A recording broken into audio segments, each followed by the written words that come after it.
मैं अपना परिचय दूं। Myself Mukesh Kothari. मुकेश कोठारी मेरा नाम है। भीलवाड़ा राजस्थान का मैं रहने वाला हूं।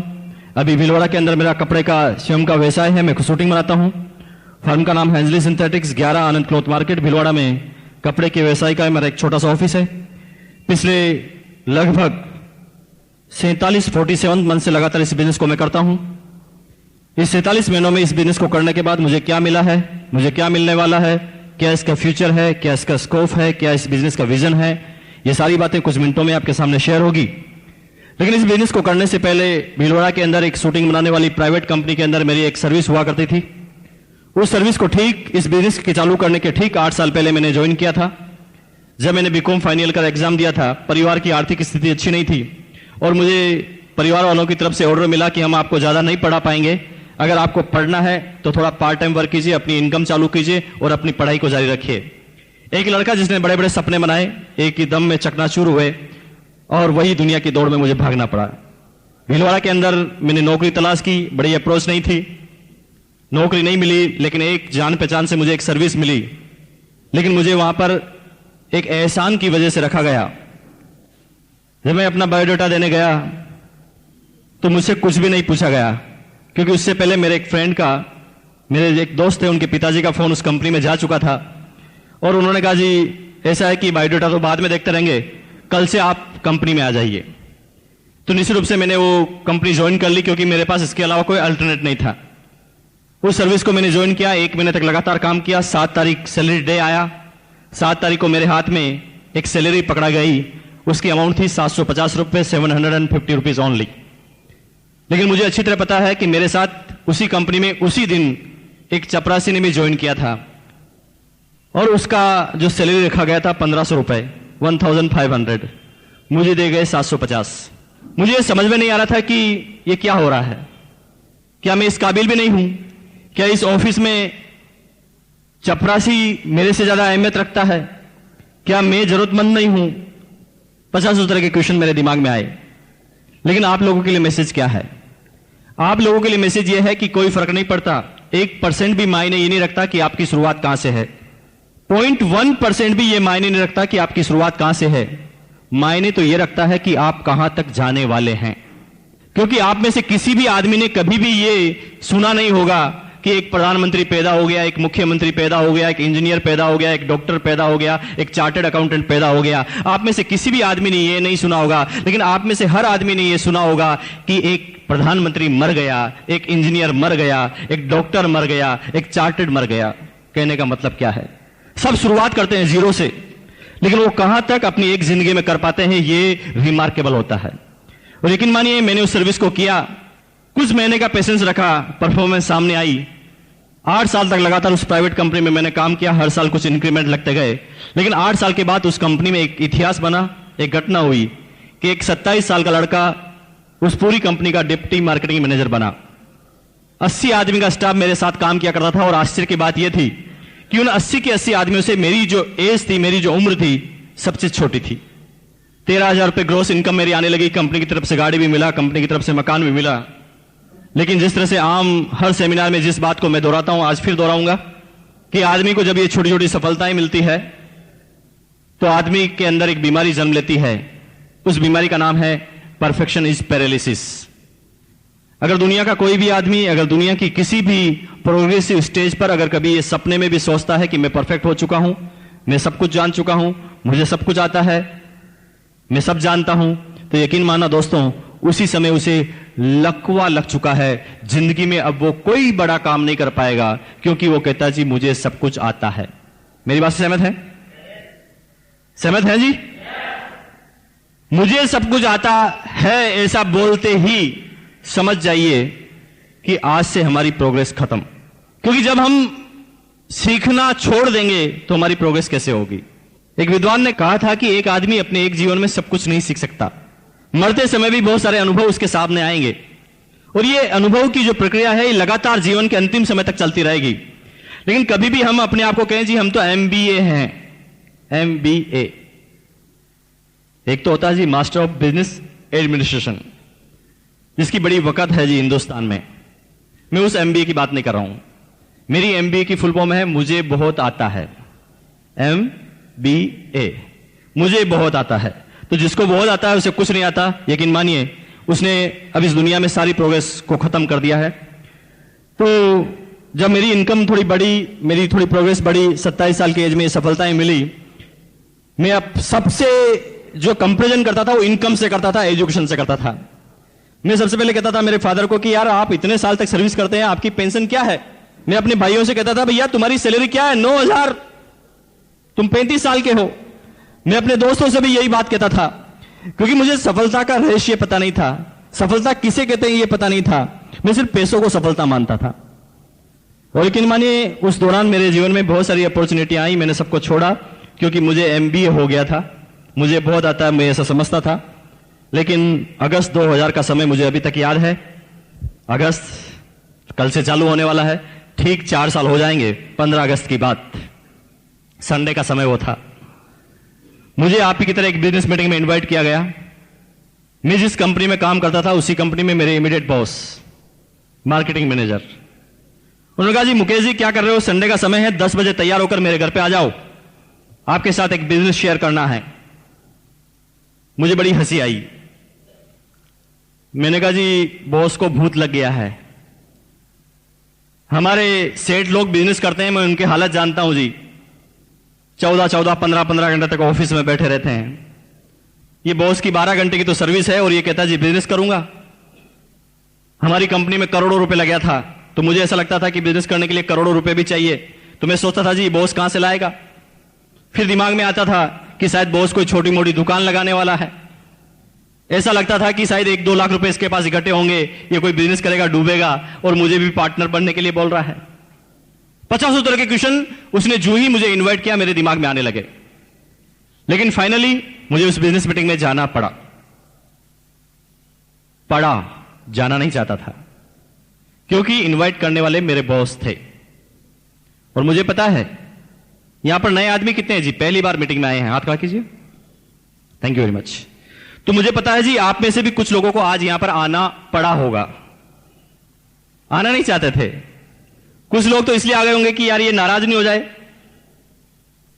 कुछ लोग इसलिए आ जाएंगे कि यार इनको मना कैसे करें, कुछ लोग इसलिए भी आ गए होंगे, बार बार कहता आरसीएम करो आरसीएम करो, आज इसका फाइनली पिंड छुड़ा कर आते हैं। इसके बिजनेस को देखेंगे, समझेंगे और उसमें कमी ढूंढेंगे और इसी को बता देंगे, ताकि ये भी नहीं करेगा, ये भी छोड़ देगा और अपन को परेशान नहीं करेगा। तो अलग अलग तरह का उद्देश्य सबका होगा, क्योंकि आप ही की तरह मैं भी पहली बार बिजनेस मीटिंग में आया था, मेरा सेम उद्देश्य था। बिजनेस मीटिंग में पहुंचा, एक प्लान मुझे बताया गया था। यकीन मानिए आज के 4 साल पहले की बात मैं कर रहा हूं। मेरे सामने मल्टी लेवल मार्केटिंग का एक प्लान रखा गया। मेरी जिंदगी में मैंने पहले कभी मल्टी लेवल मार्केटिंग का नाम ही नहीं सुना। मैं तो बिजनेस करने का एक ही तरह का समझता था कि कंपनी माल बनाती है, बीच में कुछ आदमी होते हैं, वो माल कंज्यूमर तक पहुंचाते हैं, सबका इससे गुजारा चलता है, ये बिजनेस का मतलब समझता था। लेकिन मुझे एक जोरदार बात बताई गई कि पहले बिजनेस करने का तरीका ये था कि कंपनी माल बनाएगी, कंज्यूमर खरीदेगा, बीच में हो गए एजेंट, डिस्ट्रीब्यूटर, होलसेलर, रिटेलर, इन सबके ऊपर होगी पब्लिसिटी, एडवर्टाइजमेंट। कंपनी 50-55 रुपए प्रॉफिट जोड़ने के बाद आइटम यहां से निकालेगी, इन सब में मार्जिन जाते जाते जाते जाते यह आइटम जब यहां तक आएगा यह हो जाएगा ₹100 का। मेरा बिजनेस करने का, बिजनेस समझने का मतलब सिर्फ इतना सा था। लेकिन मुझे बताया गया था कि बिजनेस करने का एक नया तरीका आया है।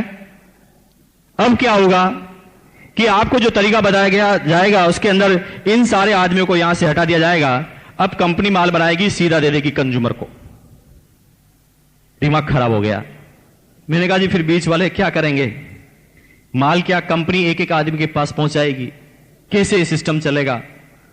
लेकिन ये क्वेश्चन तो बहुत दूर की बात थी। लेकिन मेरे दिमाग में कुछ हलचल होने लगी। मैंने कहा जी ये कैसे सिस्टम कि कंपनी सीधा कंज्यूमर को माल बनाएगी, तो अब तक जो 45% पैसा इन बीच के लोगों में जाता था, 45 रुपए जो बीच के लोगों में जाता था, ये तो सीधा बच जाएगा। और उन्होंने कहा जी ये 45 रुपए जो बच जाएगा, एक सिस्टम आपको बताया जाएगा, उस सिस्टम के अंदर ये 45 रुपए एक कंज्यूमर के पास वापस ट्रांसफर हो जाएगा। विश्वास नहीं होता था, क्योंकि जिंदगी में पहले कभी मल्टी लेवल मार्केटिंग का प्लान ही नहीं देखा था। मैंने कहा जी कैसी बात कर रहे हैं, इसका मतलब तो सीधा सीधा यही हुआ कि आज के बाद एक इंसान जब जब भी अपने लिए कोई माल खरीदेगा तो खरीदने से उसके पास इनकम आएगी। यह बड़ी हंसी वाली बात मुझे उस समय लगती थी, विश्वास नहीं हुआ। लेकिन बात आगे बढ़ी, एक प्लान शो हुआ, कुछ कैलकुलेशन मुझे बताई गई ये तो लग रहा था कि इनकम ऐसे आ सकती है, ऐसे आएगी, लेकिन प्रैक्टिकल नहीं लग रहा था कुछ भी। लेकिन एक आदमी कुछ समय के बाद एक स्टेज पर आके खड़ा होता है और स्टेज पर आकर बोलता है, मेरा नाम पीडी तिवारी है, मैं राजस्थान प्रशासनिक सेवा का अधिकारी हूं, 20,000 राजस्थान गवर्नमेंट मुझे सैलरी देती है। इस बिजनेस को 7 दिन पहले मेरे एक दोस्त ने बताया, मुझे कहा था जी कपड़े की दुकान चेंज करनी है। मैंने इस बिजनेस को समझा नहीं और कपड़े की दुकान चेंज की और मैंने कुछ कपड़े खरीदे। जब मैंने कपड़े खरीदे तो मेरे कुछ दोस्तों ने कहा जी आप कपड़े कहां से लेकर आए। मैंने वही बात रिपीट की, जी मैंने ऐसे कपड़े खरीदे। तो मेरे 3 दोस्तों ने और कपड़े खरीद लिए और सिर्फ यही काम किया जो पहले मैं करता था। और उसका नतीजा है कि 7 दिन ये तारीफ करने से मेरे घर में एक चेक आता है, उसकी अमाउंट होती है 512 रुपए। जो ही मुझे उस आदमी ने कहा जी 512, मुझे 101% यकीन हो गया कि यह बिजनेस एकदम सही है। क्योंकि एक साधारण आदमी क्या समझता है, यहां पर भी कुछ आदमी होंगे जिनको पहले मैंने इस तरह की इनकम आई होगी 200 से लगाकर 1000 के बीच में। कोई आदमी है जी? हाथ खड़ा कीजिए, खड़े हो जाइए अपनी जगह से एक बार प्लीज। जोरदार तालियां इनके लिए, थैंक यू वेरी मच। देखिए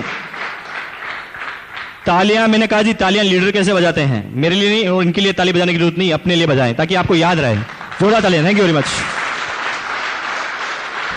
तो ये वो लोग हैं जिनको पहली इनकम आई। पहली इनकम वाले ही आपके मार्गदर्शक हैं जो नए लोग हैं। क्योंकि आपकी पहली इनकम, जिन लोगों को इनकम आई, मैं खास रूप से बताना चाहूंगा कि आपको लगता है जी पहली इनकम 1 लाख रुपए आती तो कितना अच्छा होता। यस और नो? थोड़ा तेज बोले जी। किसको अच्छे नहीं लगता 1 लाख रुपए? सबको। पहली इनकम 1 लाख आती तो मजा आ जाता। लेकिन मानिए अगर पहली इनकम आपकी 1 लाख आती तो दूसरे महीने इस बिजनेस को आपको छोड़ना पड़ता, आप कर ही नहीं पाते। क्योंकि एक जर्नल आदमी कभी भी बड़ी बड़ी बातों पे बिलीव नहीं करता। यस और नो? आज मैं किसी ट्रेन में या बस में सफर कर रहा हूं या प्लेन में सफर कर रहा हूं, लेकिन मेरे पास वाली सीट पर कोई आदमी बैठा होता है, बात करने के बाद मेरा नियम है कि मैं कभी भी खाली नहीं बैठता। कोई भी सामने है, मैं प्रयास करता हूं कि उससे बात चालू हो जाए और मुझे प्लान बताना चालू करता हूं। प्लान बताने के बाद जब पूरा प्लान खत्म होता है, वो आदमी एक क्वेश्चन पूछता है, आपसे भी पूछते होंगे, बिजनेस तो बहुत अच्छा है लेकिन आपको बताओ आपको कितने आए, आपको कितने आए। यकीन मानिए मुझे अभी भी अपनी बातों को गोलमोल करना पड़ता है, क्योंकि पता है कि एक नया प्रोस्पेक्ट जो अभी इस बिजनेस को समझा भी नहीं है, अगर मैं उसे अपनी बड़ी इनकम बताऊंगा तो मेरी पास वाली सीट से उठ के चले जाएगा, दूसरी सीट पे बैठ जाएगा। वो कहा जी बड़ा फंसाने वाला होगा। हाँ, इतनी बड़ी भी कोई इनकम आती है? जिंदगी भर होगा ही 10,000 की सैलरी लेते लेते। ये लाखों की इनकम की बात कर रहा है। जो नया आदमी है ना, वो छोटी बातों पे बिलीव करता है। जो ही उस आदमी ने बोला मुझे 512 का चेक आया, मैंने सोच लिया कि मैंने कहा जी राजस्थान प्रशासनिक सेवा का अधिकारी, 20,000 सैलरी, 500 रुपए की तो इसकी टाई होगी। और इतना बड़ा आदमी कहता है कि 512 का चेक आया, मुझे विश्वास हो गया जी इतना बड़ा आदमी 512 के लिए तो झूठ नहीं बोल सकता। इसलिए आपको शर्माने की जरूरत नहीं है, दमदार तरीके से बोलिए, क्योंकि रिमार्केबल काम किया है आपने। क्या किया है? आप पे अपने आप पे गर्व होना चाहिए। क्योंकि एक छोटी सी बात बताऊं जी, मान लें एक लड़का है जो सुबह 4 बजे उठता है, नहाता है, उसके बाद गाय का दूध निकालता है, गाय का दूध निकालने के बाद गाय का दूध बेच कर आता है, वापस घर पे आता है, उसके बाद अखबार बांटने के लिए जाता है, अखबार की सेलिंग करता है, अखबार बांटने के बाद घर पर आता है, फिर 2 घंटे पढ़ाई करता है, फिर नहाता है एक बार फिर, और उसके बाद 4 घंटे तक लगातार ट्यूशन लेता है, 4 घंटे तक ट्यूशन लेने के बाद लंच करता है, लंच करने के बाद 1 घंटा टहल कर आता है, उसके बाद 3 घंटे और ट्यूशन लेता है और रात को फिर पढ़ने के लिए जाता है। तो ऐसे आदमी पे आपको गर्व होता है या शर्म आती है? गर्व होता है ना, लेकिन कभी कभी हमें शर्म आ जाती है। हाँ, लोग बात क्या कहेंगे, टीचर है और कपड़े बेच रहा है, साबुन बेच रहा है, क्या कर रहा है, ये बिजनेस कर रहा है 500 रुपए का। कभी कभी शर्मा जाता है एक आदमी। आपको भूलना नहीं चाहिए, धीरूभाई अंबानी ने भी 500 रुपए से शुरुआत की थी। इनिशियल पीरियड सबके ऐसे होते हैं, बिल गेट से लगाकर एक एक आदमी को उठा लेना। जो लोग शर्म करते हैं वो एक साधारण जिंदगी को जीते हैं, जो दुनिया के 97% आदमी होते हैं वो डरते हैं कि लोग क्या कहेंगे। और यकीन मानिए वो लोगों के कहने में इतने आ जाते हैं कि वो जिंदगी भर कुछ नहीं कर पाते। लेकिन कुछ लोग लोगों की परवाह नहीं करते, अपने भविष्य को देखते हैं और काम करना चालू करते हैं। तो आपने 512 की इनकम ली है, ये रिमार्केबल है। दम लगा के बोलिए, आपका दोस्त टीचर है, आप टीचर हैं, वो 9,000 कमाता है, आप भी 9,000 कमाते हैं। छुट्टी होने के बाद वो घर पर जाकर रिमोट को तोड़ता है, बिजली का बिल जलाता है, पत्नी से झगड़ा करता है, बच्चों के डांट लगाता है, कमियां निकालता है बीबी के काम में, और उसी जगह आप इसी टाइम को कन्वर्ट करने के बाद आरसीएम का काम करते हैं और 512 का चेक आता है। ये रिमार्केबल है। क्यों नहीं दम लगा कि आप इसमें बात करते हैं? और यकीन मानिए, ये आपका जब कॉन्फिडेंस शो होगा तभी सामने वाला आदमी आपसे प्रभावित होगा। अब बात आती है कि मुझे विश्वास हुआ, मैंने कहा जी इतना बड़ा आदमी 512 के लिए तो झूठ नहीं बोल सकता, मुझे करना चाहिए, और मैंने इस बिजनेस को करना चालू किया। जिस तरह से आम इंसान के साथ होता है मेरे साथ भी हुआ। पहले मुझे 244 रुपीज का चेक आया। समझ में नहीं आ रहा था कि बिजनेस किस तरह का है, लेकिन फिर भी लगा रहा। मैसेज है संगत का असर। कभी कभी हम सही संगत में नहीं रहने के कारण भी इस बिजनेस को छोड़ देते हैं। जो लोग अपने आप को और स्मार्ट समझते हैं, जैसे कि मान लें कुछ आदमी आपके पास ऐसे भी आते होंगे जो पहले नेटवर्क कर चुके होंगे, वो नेटवर्क के बारे में जानते होंगे, या मान लें स्कीम वगैरह उन्होंने की होगी, थोड़ा बहुत वो जानते होंगे। तो कुछ लोग क्या कहेंगे, बिजनेस प्लान समझने के बाद वो कहेंगे भाई आगे तो मुझे सब कुछ आता है। उनको कहते जी मीटिंग अटेंड करो। अरे मीटिंग की जरूरत नहीं है, हम तो खुद ही लीडर हैं, हमें सब पता है कि कैसे लोगों को समझाना है। और लेकिन मानिए होता क्या है, वो यहां से कितना ही चार्ज होके जाए, 10 आदमी के मिलने के बाद वो घर पर जाकर बैठ जाता है। वो कहता जी बिजनेस नहीं होगा आगे, और बिजनेस की कमी निकालना चालू कर देता है। आदमी होता है एक मोबाइल के अंदर होती है एक बैटरी। बैटरी को चार्ज करना जरूरी है, बाकी मोबाइल चलेगा नहीं। हां, बैटरी अलग अलग कंपनी की हो सकती है, लाइक नोकिया, सैमसंग, सबकी कैपेसिटी अलग अलग हो सकती है, बस फर्क इतना सा है। लेकिन कुछ लोग सोचते हैं जी हम हमेशा चार्ज हो गए। मुकेश कोठारी भी नेगेटिव होता है, मिस्टर टीसी छाबड़ा जी भी नेगेटिव होते हैं, बीसी छाबड़ा भी नेगेटिव होता है। क्यों? ये आदमी का स्वभाव है। मान लें आप 10 आदमी लगातार आपको ना ना ना ना ना ना करेंगे, तो आप क्यों नहीं डिस्चार्ज होंगे? अपने आप एक बढ़िया आदमी भी डिस्चार्ज होने लग जाएगा। लेकिन संगत का असर क्या कहती है? मेरी इनकम कम आने के बाद भी मैं इस बिजनेस में क्यों लगा रहा? सिंपल सी बात, क्योंकि मेरे सारे दोस्त आरसीएम बिजनेस करते थे और मैं उनके हमेशा साथ में रहता था, तो हम एक दूसरे की बात से हमेशा चार्ज होते थे। जैसे मैं 2 आदमी से मिला, एक आदमी 2 दिन 2 आदमी ने ना ना कर दिया, बड़ा परेशान होता था। मैंने कहा जी ये शायद बिजनेस मेरे से नहीं होगा, लेकिन दोस्त कहते थे चलो सेमिनार में चलो, सेमिनार में चलो, तो मैं फिर सेमिनार में पहुंच जाता था। सेमिनार में जब जाता था तो कुछ लोग बोलते थे स्टेज पर, दोस्तों 15 दिन से काम किया और 17 डिस्ट्रीब्यूटर डाउनलाइन में है और 2,000 का चेक आया। ये मुकेश कोठारी अपने आप के चाटा लगाता था कि जब ये कर सकता तो तू क्यों नहीं कर सकता, चल वापस। फिर वापस, फिर 3 आदमी को बात की, तीनों आदमी ने मना कर दिया, फिर डिस्चार्ज, शायद मेरे से नहीं होता। फिर सेमिनार में आया, तो लोगों ने कहा जी शुरू के 15 दिन मुझे कुछ समझ में नहीं आया था, एक भी रिजल्ट नहीं आया था, लेकिन मैंने उसके बाद मेरी अपलाइन की बात को माना। उसका नतीजा है कि आज मेरे डाउनलाइन में 50 डिस्ट्रीब्यूटर हैं। फिर मुकेश कोठारी फिर चार्ट लगाता था कि मैंने कहा जी 15 दिन तो सबके साथ ऐसा ही होता है, फिर चलो। और दोस्त ये होती है रिचार्जिंग।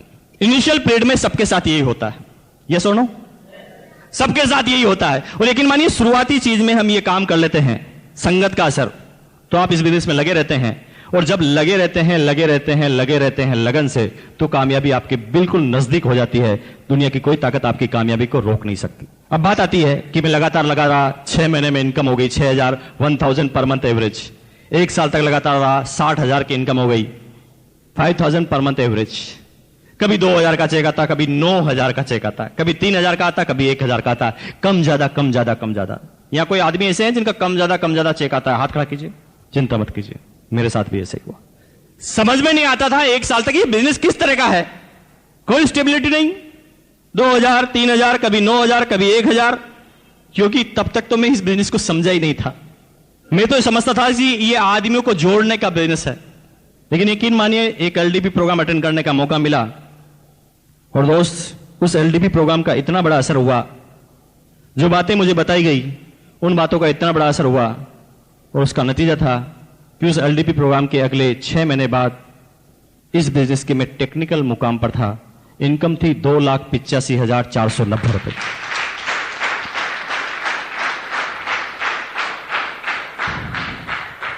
तो वही बात है कि इंजन तो मैं पहले भी था, लेकिन रोड पर चला रहा था अपने इंजन को, दौड़ नहीं रहा था। जो ही मैं सिस्टम में आया, इंजन दौड़ने लगा। सब लोगों ने जिन्होंने भी इनकम प्राप्त की है, उन्होंने सबसे पहला जो काम किया है, आपको क्या लगता है जी, क्या काम किया उन्होंने? सबसे पहले उन्होंने कोई नया काम नहीं किया, उन्होंने जो काम वो पहले करते थे वही काम किया, लेकिन सिर्फ काम की दिशाओं को चेंज किया। जैसे पहले एक लाला की दुकान से प्रोडक्ट खरीदते थे, अब वहां से उसका मुंह चेंज किया, क्योंकि अब तक जो कपड़े हम पहनते थे, अब तक जो प्रोडक्ट हम परचेज करते थे, इससे इनकम जाती थी किसी दूसरी माधुरी दीक्षित को। लेकिन अब क्या किया कि उस लाले की दुकान से हमने अपनी दिशाओं को चेंज किया और ये दिशाओं में हमने आरसीएम से प्रोडक्ट खरीद लिया और अब हमारी इनकम आएगी हमारी घर की माधुरी दीक्षित के पास। और सिंपल सा नतीजा क्या है कि आज कंपनी के जो प्रोडक्ट आ गए हैं, इतने ढेर सारे प्रोडक्ट आ गए हैं कि कोई आदमी आरसीएम बिजनेस में कलकत्ता में चाय पीता है और चाय पीने के बाद कलकत्ता में बोलता है वाह मजा आ गया, जो ही उसे चाय में मजा आता है मेरी जेब में 100 का नोट आ जाता है। फर्क इतना सा। और यही वह बिजनेस है कि अब तक ये पैसा अमिताभ बच्चन, शाहरुख खान, वर्ल्ड के हिंदुस्तान के कुछ चंद लोग ले जाते थे, जिनका हिंदुस्तान की 90% इकोनॉमिक पर प्रभाव होता था, कि हिंदुस्तान का 90% जो पैसा है वो हिंदुस्तान के 10% आदमियों के पास है। लाइक मिस्टर धीरूभाई अंबानी, टाटा, बिरला, बांगड़, बजाज, सिंघानिया, ये सारे लोग के पास जो टोटल कैपिटल है हिंदुस्तान की 90%, और बाकी जितने भी लोग हैं वो 10% कैपिटल के लिए काम कर रहे हैं और संख्या है 90%, जिसके अंदर सब आ गए जी, आईएएस अफसर, आरएएस अफसर, चोरी चकारी लूटपाट सब आ गए जी। अब आप देखिए हम क्या कर रहे हैं, दूध और मलाई इनके पास, हम तो मट्ठे के लिए लड़ाई कर रहे हैं। और यकीन मानिए ये जीवन की दौड़ अगर ये 10% के लिए हमारी लगी रही तो दुनिया के एक साधारण इंसान की तरह से हमारी जिंदगी निकलेगी। कब हम इस दुनिया से आउट होंगे दुनिया हमें याद करने वाली नहीं, यहां तक कि हमारे पोते भी हमारे नाम को भूल जाएंगे। कुछ लोग कहेंगे जी नहीं नहीं ऐसा नहीं है, हमें तो हमारे दादाजी का नाम याद है। ओके, मुझे पता है कि आपको आपके दादाजी का नाम याद होगा, लेकिन वो लोग अपने हाथ को खड़ा करें जो दादाजी के पिताजी यानी दादाजी के दादाजी का नाम जानते हो। नो अरे दोस्त, आपको पता होना चाहिए कि आपके, यस प्लीज, थैंक यू, एक आदमी जानते हैं जी, इनके लिए जोरदार तालियां बजाइए आप, थैंक यू। देखिए यहां पर 200 आदमी 150 आदमी बैठे हैं और जब मैं दादाजी के नाम पूछता हूं तो सिर्फ एक आदमी का या ना के बराबर हाथ खड़े होते हैं। मुझे आप क्वेश्चन का आंसर दीजिए, क्या आपके दादाजी नहीं होते तो आप यहां पर होते? तो आप जिसकी वजह से हैं उसी का नाम भूल गए, जिसकी वजह से आज आप यहां पर बैठे हैं उसी का नाम आप भूल गए हैं। क्यों? इसमें आपकी और मेरी कोई गलती नहीं है, कोई गलती नहीं है। लेकिन आप मुझे बताएं कि वो लोग अपना हाथ खड़ा करें जो हेमा मालिनी को जानते हैं, रानी लक्ष्मीबाई को जो जानते हैं हाथ खड़ा कीजिए, शिवाजी को जो जानते हैं हाथ खड़ा कीजिए, महात्मा गांधी को जो हाथ खड़ा कीजिए। अरे दोस्त, आपको याद होना चाहिए ये भी आपकी 7वीं 8वीं 10वीं 15वीं पीढ़ी में आते हैं। फिर ऐसा क्यों है कि आपको महाराणा प्रताप शिवाजी का नाम याद है, महात्मा गांधी का नाम याद है और आप अपने दादाजी का नाम भूल गए हैं? क्यों? इसमें आपकी और मेरी कोई गलती नहीं है। शिवाजी कुछ करके गए थे, नाम याद है, महाराणा प्रताप कुछ करके गए थे, नाम याद है, महात्मा गांधी कुछ करके गए थे, नाम याद है, हमारे दादाजी के दादाजी कुछ करके ही नहीं गए थे, नाम कैसे याद होगा? तो उन्होंने एक सिंपल सी जिंदगी को जी थी जिस तरह से एक आम इंसान जीता है, इसलिए उनसे याद नहीं रखा जाता। और हमारे साथ भी यही होगा कि कुछ समय बाद 80 85 70 साल की एज में हमारे जब स्वर्गवास होगा, पता नहीं कि नरक में जाएंगे या स्वर्ग में, लेकिन जब हमारा स्वर्गवास होगा तो ये दुनिया वाले क्या करेंगे? जो आप करते आए हैं, 3 दिन तक ऐसी बैठक रखेंगे, आपके गले में माला पहनाएंगे जी, फोटो के ऊपर अगरबत्ती भी लगाएंगे। 12वें दिन तक तो आपकी फोटो को संभाल के रखेंगे। 12 दिन बाद वो फोटो कहां चले जाएगी आपको पता नहीं चलेगा जी, कौन पैदा हुआ था कौन मर गया भूल जाएंगे इंसान। दुनिया के हर आदमी के साथ ऐसा होता है जब हम कुछ कर रहे हैं। लेकिन आप बताइए क्या धीरूभाई अंबानी को इतनी आसानी से भूल पाएंगे लोग बाग? क्योंकि वो काम इसके लिए करते थे, 90% के लिए काम करते थे, इसलिए हम उनका नाम नहीं भूलते।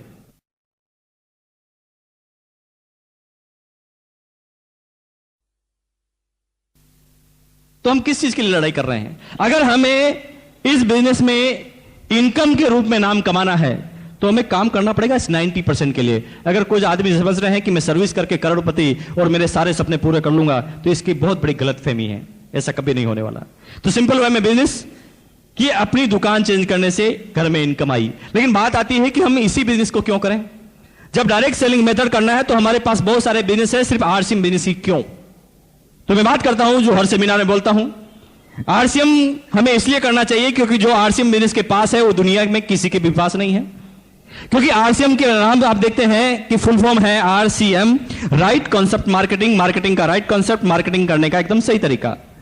लेकिन इसको मेरे अगर नजरिए से देखा जाए तो आरसीएम बिजनेस हमें इसलिए करना चाहिए क्योंकि आरसीएम बिजनेस ना सिर्फ हिंदुस्तान की बल्कि पूरे वर्ल्ड की, पूरी दुनिया की सिर्फ एकमात्र ऐसी कंपनी है जो हिंदुस्तान में काम करती है Indian rate, Indian culture, Indian mentality के अनुसार।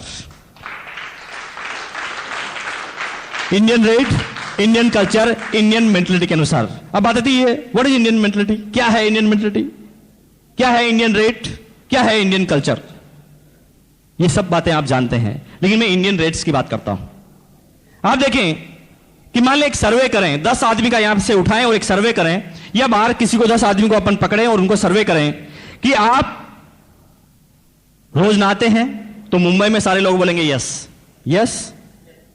कितने आदमी नहाते हैं? हाथ खड़ा कीजिए। आप कहेंगे जी अजीब और गरीब क्वेश्चन मत पूछिए।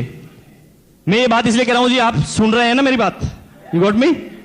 तो बात कर रहे हैं कि हम किसी से पूछे जी कितने आदमी नहाते हैं, निश्चित रूप से कितने % का जवाब आएगा जी यस में? 100%। ओके जी, हम नहाते हैं। हाँ, बात अलग है कि 5 दिन में नहाते हैं, 7 दिन में नहाते हैं, लेकिन नहाते जरूर हैं। ऑब्वियसली मुंबई के आदमी तो रोज नहाते होंगे, एक दिन में 2 बार नहाते होंगे, मैं आपकी बात नहीं कर रहा हूं। लेकिन अगर बात करें तो हम नहाते हैं जी। अब उनसे एक क्वेश्चन पूछिए कि भैया आप नहाते तो हैं, बहुत अच्छी बात करते हैं, लेकिन आप बताइए कि आप घर में जब नहाते होंगे तो एक बाथ सोप का, एक नहाने के साबुन का इस्तेमाल करते होंगे, कितने % का जवाब आएगा यस में?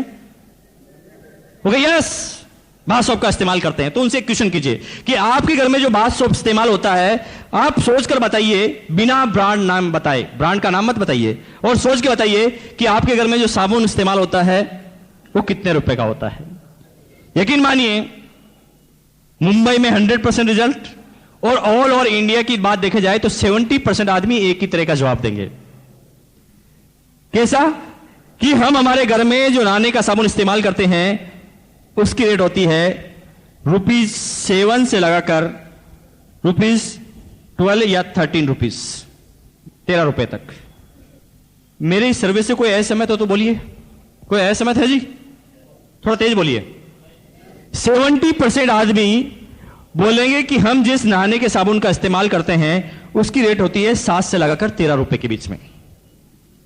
निर्मा से कहानी चालू होती है, लाइफ बॉय से होती हुई लक्स पे जाकर अटक जाती है। यस और नो? लेकिन आप 10% आदमी को पाएंगे जो कहेंगे कि 13 रुपए से हम ऊपर का प्रोडक्ट इस्तेमाल करते हैं, लाइक डो, पियर्स, मोती सिंड्रल, कुछ भी। लेकिन 20% आदमी बोलेंगे कि हम जिस नहाने के साबुन का इस्तेमाल करते हैं वो 7 से नीचे होता है, या हम नहाने का साबुन इस्तेमाल ही नहीं करते। इंडियन रेट जो अगर ली जाए तो इंडिया के 70% आदमी अगर साबुन की रेट को जो लाइक करते हैं उसकी रेट होती है 7 से 13, जो उसकी पॉकेट की साइज होती है। लेकिन आपको आश्चर्य होगा, डायरेक्ट सेलिंग मेथड की आपने बहुत सारी कंपनियों का नाम सुना होगा, यस और नो?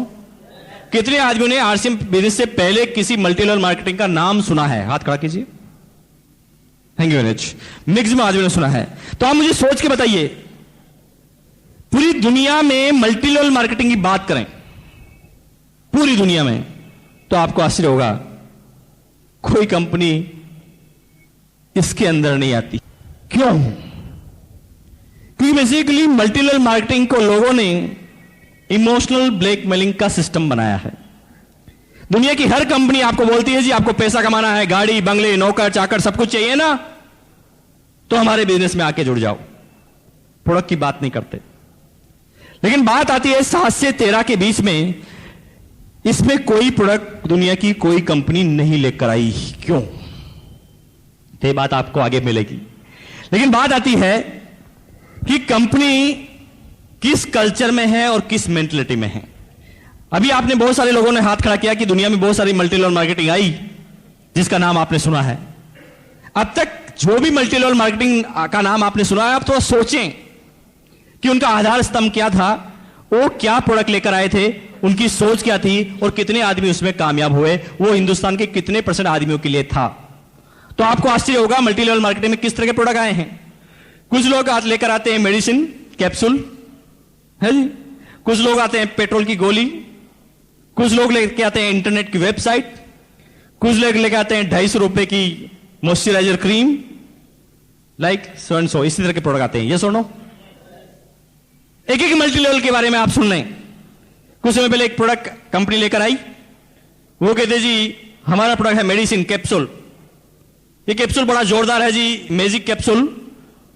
इससे क्या कि हिंदुस्तान का कोई आदमी अगर मोटा है तो खाते ही पतला हो जाएगा, और अगर पतला है और मोटा होना चाहता है तो खाएगा तो मोटा हो जाएगा।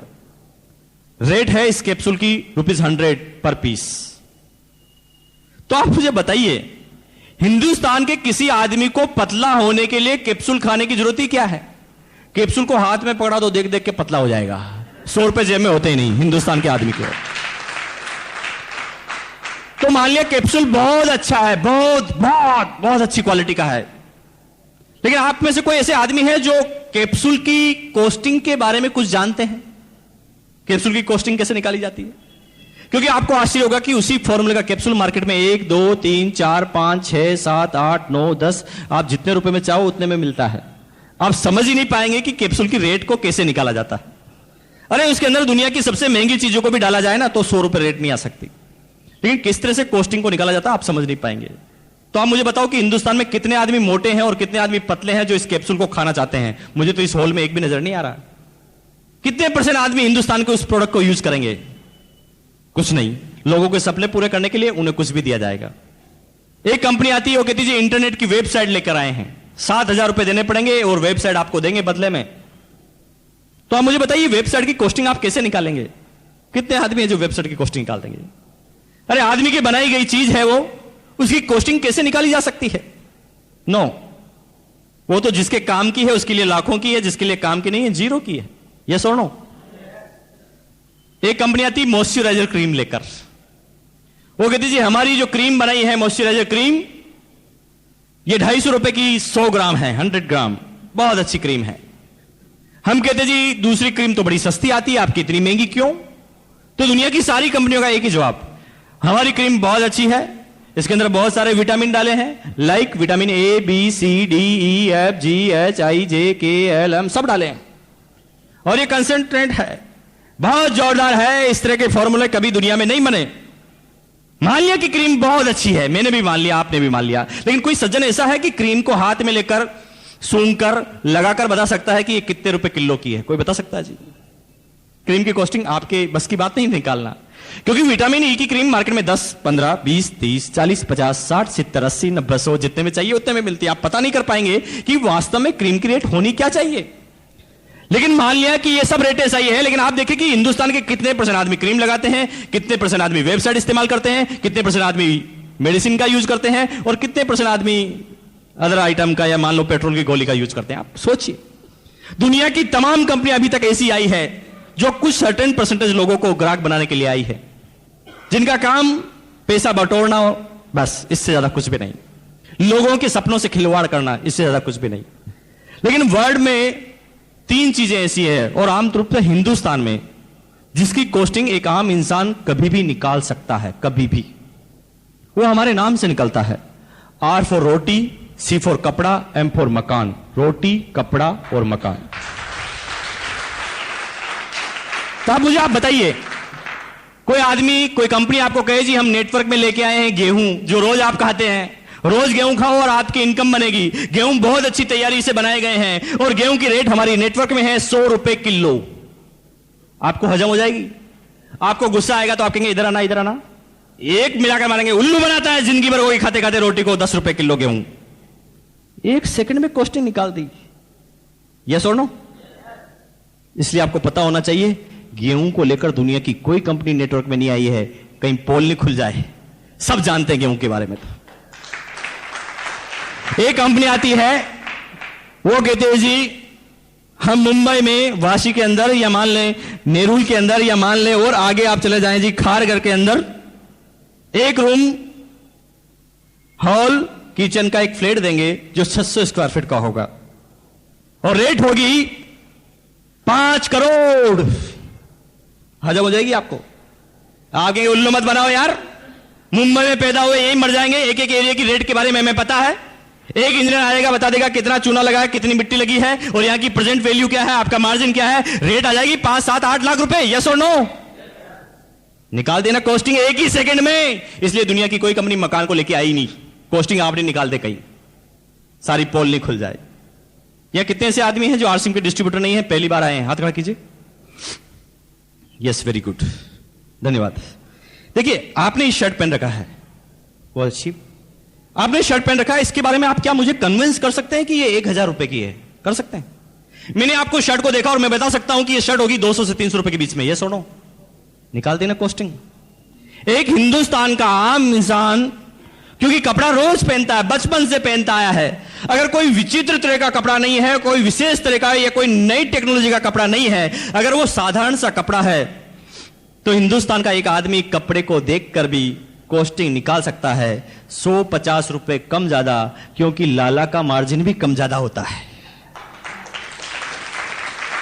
किसी लेडी से पूछ लेना कि ये साड़ी कितने की, वो कहेगी ये शिफॉन होगी 300 रुपए की। ये सुनो, यहां पे काफी लेडीज है जी।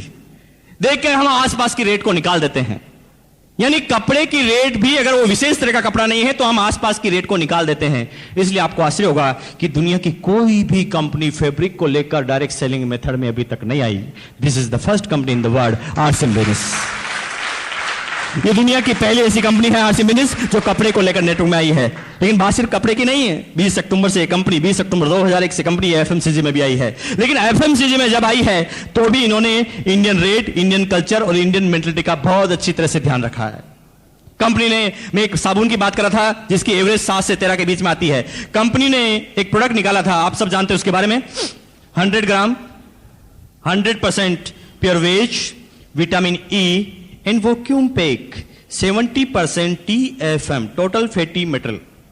इतने कंटेंट्स का एक भी प्रोडक्ट मार्केट से आप परचेज करें, आपको आश्चर्य होगा, एक भी प्रोडक्ट आपको 12-13 रुपए से कम का नहीं मिलने वाला। लेकिन आरसीएम बिजनेस ने डायरेक्ट सेलिंग मेथड के सिद्धांतों को मानते हुए, Indian rate, Indian culture, Indian mentality का ध्यान रखते हुए वही प्रोडक्ट लाके दिए मात्र 8 रुपए 50 पैसे के अंदर। अब मुझे एक बात बताएं, आपने मल्टी लेवल के इतिहास में हिंदुस्तान नहीं, दुनिया की अभी तक किसी भी कंपनी का नाम सुना है जो इस कंटेंट्स का कोई भी प्रोडक्ट मार्केट में मात्र 8.5 रुपए में लेके आई हो? अगर दुनिया में किसी के पास भी इस चीज का कोई जवाब हो तो आप मुझे बताएं। नो, किसी आदमी के पास, दुनिया की किसी कंपनी के पास कोई जवाब नहीं। लेकिन वो 8.5 रुपए के साबुन पर मुझे आश्चर्य नहीं होता, बिल्कुल भी नहीं, 1% भी नहीं होता। क्योंकि अगर डायरेक्ट सेलिंग मेथड के सही सिद्धांतों का पालन किया जाए तो 8.5 की दी जा सकती है। लेकिन बात 8.5 की नहीं है, बात यह है कि जब इस बिजनेस प्लान का स्टडी करते हैं तो एडवर्ड साहब ने बताया जी 8.5 के होने के बाद भी इसके बिजनेस वॉल्यूम का 41% वापस हमारे पास आता है। क्या दुनिया की किसी कंपनी के पास इसका कोई जवाब है? एक आम इंसान जो पहले 12 रुपए का प्रोडक्ट इस्तेमाल करता था, उसकी बजाय अब 8.5 में करे और उसके करने के बाद भी उसके पास इनकम आए। अरे दुनिया की किसी कंपनी के पास इसका कोई जवाब हो तो आप मुझे बताएं।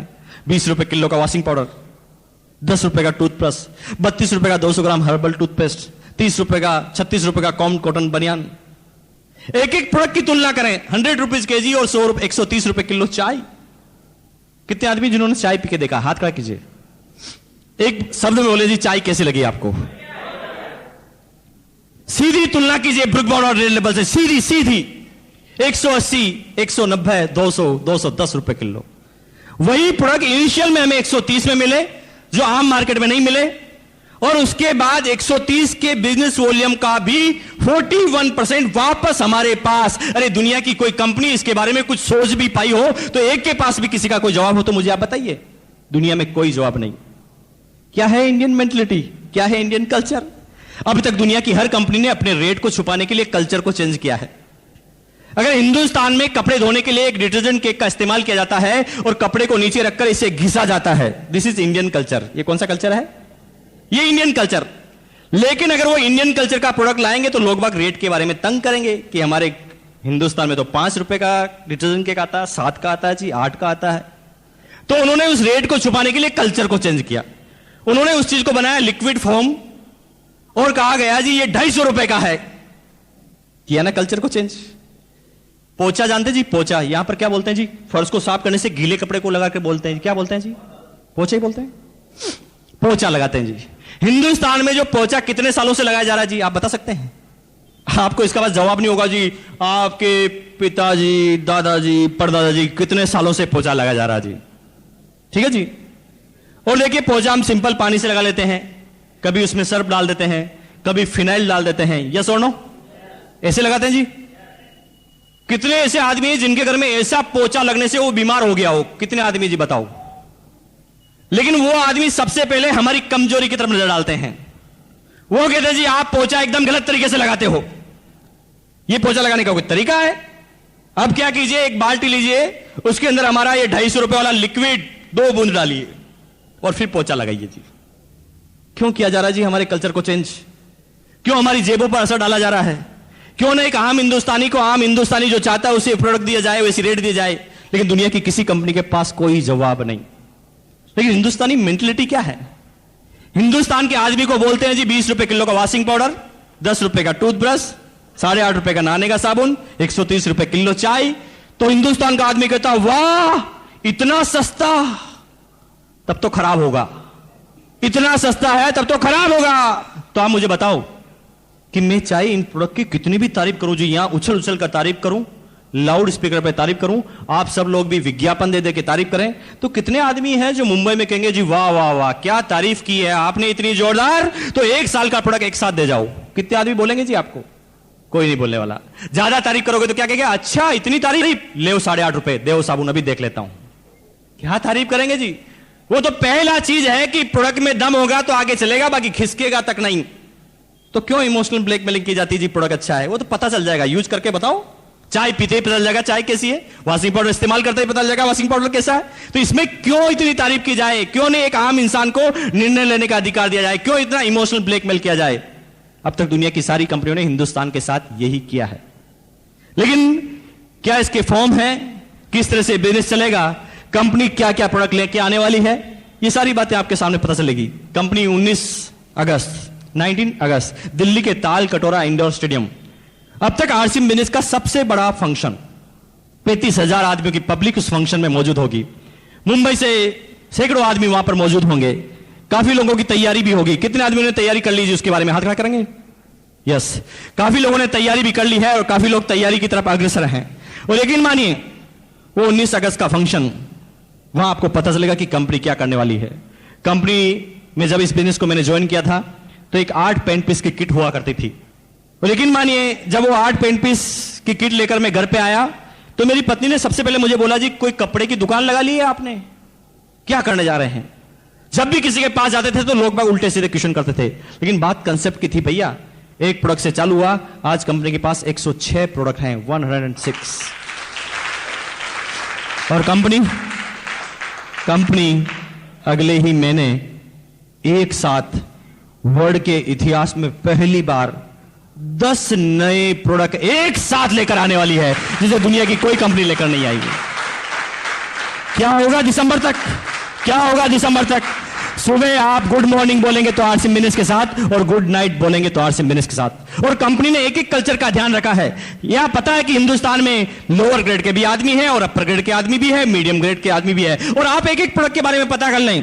कंपनी का अगर 8.5 का प्रोडक्ट है नहाने का साबुन तो 18 रुपए का भी है।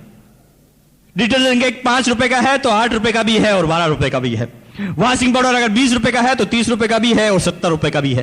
एक एक कल्चर के बारे में 1480 की किट है तो 2970 की किट है। दुनिया की कौन सी कंपनी ने ऐसा करके बताया जी? बताइए आप। नो। लेकिन कंपनी दिसंबर तक क्या प्रोडक्ट लेके आने वाली है, दुनिया की कोई कंपनी सोच नहीं सकती। गुड मॉर्निंग बोलेंगे तो आरसीएम बिजनेस के साथ, और गुड नाइट बोलेंगे तो आरसीएम बिजनेस के साथ। सुबह आप टॉयलेट में जाएंगे, टॉयलेट क्लीनर आरसीएम बिजनेस का, उसके बाद पेस्ट करेंगे, पेस्ट आरसीएम बिजनेस का, ब्रश लगाएंगे, ब्रश आरसीएम बिजनेस का, नहाने के लिए जाएंगे, नहाने का साबुन आरसीएम बिजनेस का, शैम्पू इस्तेमाल करेंगे, शैम्पू आरसीएम बिजनेस का, अंडरगारमेंट्स पहनेंगे आरसीएम बिजनेस का, टॉवल लगाएंगे तो आरसीएम बिजनेस का, कपड़े पहनेंगे तो आरसीएम बिजनेस का, टाई लगाएंगे तो आरसीएम बिजनेस का, चाय पिएंगे तो आरसीएम बिजनेस का, भगवान के सामने अगरबत्ती लगाएंगे तो आरसीएम बिजनेस का, पत्नी की तरफ देखेंगे साड़ी आरसीएम बिजनेस की, पति की तरफ देखेंगे साड़ी आरसीएम बिजनेस की, हेयर लगाएंगे तो आरसीएम बिजनेस का, क्रीम लगाएंगे तो आरसीएम बिजनेस का, शेविंग क्रीम करेंगे तो आरसीएम बिजनेस का, उसके बाद बच्चों की तरफ देखेंगे तो कपड़े आरसीएम बिजनेस के, अगर आप जींस पहनते हैं तो आरसीएम बिजनेस की, उसके बाद आपके घर में मच्छर बोध है तो मस्कीटो मेट भी आरसीएम बिजनेस की। और कंपनी इनमें से मैक्सिमम प्रोडक्ट अगले महीने लॉन्च करने जा रही है। और आप आरसीएम टाइम्स में आपने पढ़ा होगा जो नया आ गया है, कंपनी ये 4 प्रोडक्ट नए लॉन्च कर चुकी है, जिसके बारे में अगली सेमिनार में पिछली बार बोला, और ये 10 दिन के अंदर आपके पास डिलीवरी मिलेगी। ये लिखा है जी new RCM product, herbal RCM shampoo 150 ml, MRP 35 rupees only. Herbal shampoo compare कर लेना मार्केट में जाके, हर्बल शैम्पू 150 ml का 35 रुपए।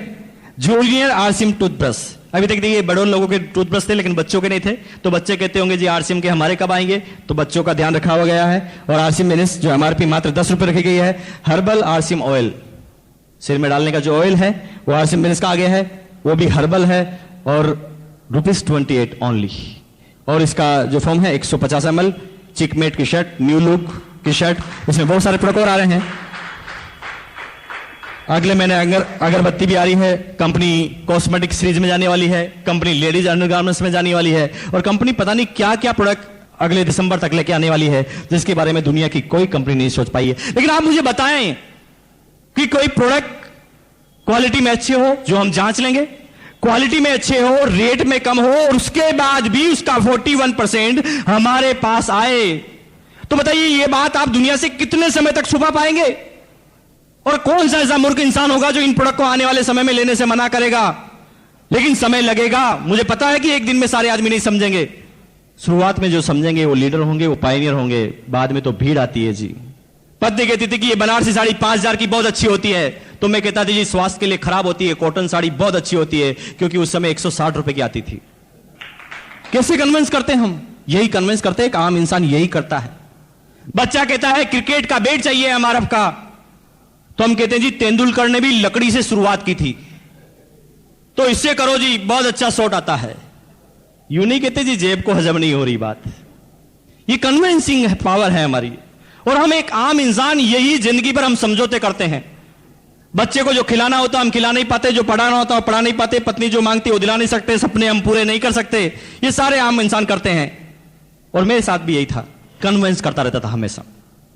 लेकिन आरसीएम बिजनेस के बाद ये लड़का जो आपके सामने खड़ा है, जिसकी एज मात्र 30 साल की है, मुंबई तो बहुत बड़ी सिटी है, यहां तो करोड़ों आदमी होंगे, लेकिन आपको आश्चर्य होगा कि भीलवाड़ा भी एक बहुत बड़ी इंडस्ट्रियल सिटी है, लेकिन इंडिविजुअल टैक्स देने के मामले में ये 27 साल का लड़का जब इस बिजनेस चालू किया और 30 साल की एज तक आते आते आज मेरा पूरे भीलवाड़ा के अंदर 70वां स्थान है इनकम टैक्स के बारे में। कि मान लें आपके बच्चे को, आपके बड़े भाई को, आपकी पत्नी को, आपके पिताजी को राष्ट्रपति अवार्ड मिल रहा है और आप नीचे खड़े हैं, तो कैसे तालियां बजाएंगे? वैसी तालियां इनके लिए बजा दीजिए आप। Thank you very much. दोस्तों, वो लोग हैं जिन्होंने 10,000 तक इनकम ली है, निश्चित रूप से ये दूसरे गियर में पहुंच गए हैं, लेकिन तीसरे गियर में आते आते गाड़ी 30-40 की स्पीड से दौड़ती है और चेक फिर 4-5 हजार के हो जाते हैं। उन आदमियों से हम मिलाएंगे, लेकिन अम्मा जी आप आइए आगे। दोस्तों, जो लेडीज आपके सामने खड़ी है शायद मेरी माता से भी ज्यादा एज की है, मेरी मदर से भी। 6 भाई बहनों का परिवार है, मैं सबसे छोटा हूं, फिर भी मैं गारंटी के साथ कह सकता हूं मेरी मदर से भी ये बड़े हैं। और लेकिन मानिए प्रेरणा लीजिए आप, मिस्टर धूरिया जिनकी ओपन हार्ट सर्जरी हो चुकी है, बाईपास सर्जरी, और उसके बाद इस बिजनेस के वो रोयल्टी मुकाम पर पहुंच सकते हैं। ये माता जो आपके सामने खड़ी है, रिटायर होने के बाद एक अच्छी खासी पेंशन आती है, हस्बैंड भी रिटायर्ड है, वो भी गवर्नमेंट सर्वेंट, उनकी भी बहुत जोरदार पेंशन आती है, सारी जिम्मेदारियां मुक्त हो गए हैं, उसके बाद भी इस बिजनेस को इतने लगन से करते हैं। और मैं पिछले 6 महीनों से इनका जो डेडिकेशन देखता हूं, ये रिमार्केबल है जी। और यकीन मानिए, अपने आप पे एक चार्टा लगाएं और सोचें कि जब ऐसे आदमी रॉयल्टी पे पहुंचने वाले हैं तो हम क्यों नहीं पहुंच सकते। धन्यवाद, थैंक यू वेरी मच।